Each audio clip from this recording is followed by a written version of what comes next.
আসসালামু আলাইকুম everyone, welcome to skill অরাজন। আজ আমরা শুরু করছি নতুন একটি সিরিজ, বেসিক ইংলিশ গ্রামার। এই সিরিজে আমরা একেবারে বেসিক থেকে শুরু করে ধাপে ধাপে ইংরেজি গ্রামার শিখব। আজকের ক্লাসে আমরা কি কি শিখব? গ্রামার কি, গ্রামার কেন দরকার এবং গ্রামারের প্রধান অংশগুলো কি কি। প্রথমে আসি গ্রামার কি। গ্রামার হলো একটি ভাষার নিয়মকানুন। যেমন বাংলা ভাষায় আমরা বলি আমি স্কুলে যাই, কিন্তু আমরা বলি না আমি যাই স্কুলে। ঠিক একইভাবে ইংরেজি ভাষারও কিছু নিয়ম আছে, কিভাবে শব্দগুলো ব্যবহার হবে, কিভাবে বাক্য তৈরি হবে, কিভাবে সঠিকভাবে কমিউনিকেট করা যায়, সেই নিয়মই হলো গ্রামার। এখন আসি গ্রামার কেন দরকার। সঠিকভাবে কথা বলার জন্য, সঠিকভাবে লেখার জন্য, অন্যকে পরিষ্কারভাবে বোঝানোর জন্য।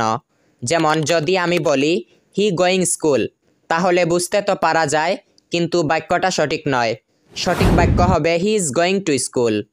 তাহলে গ্রামার আমাদের কথাকে সঠিক ও সুন্দর করে তোলে। এখন আসি গ্রামারের প্রধান অংশগুলো কি কি।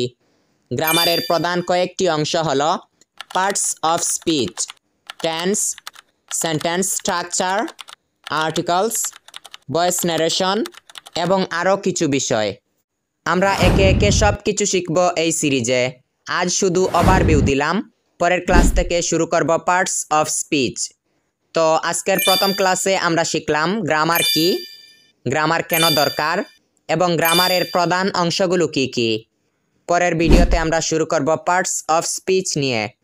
যদি ভিডিওটি ভালো লাগে তাহলে লাইক, কমেন্ট এবং সাবস্ক্রাইব করতে ভুলবেন না, যাতে পরের ক্লাসগুলো মিস না হয়। Thanks for watching. See you in the next class.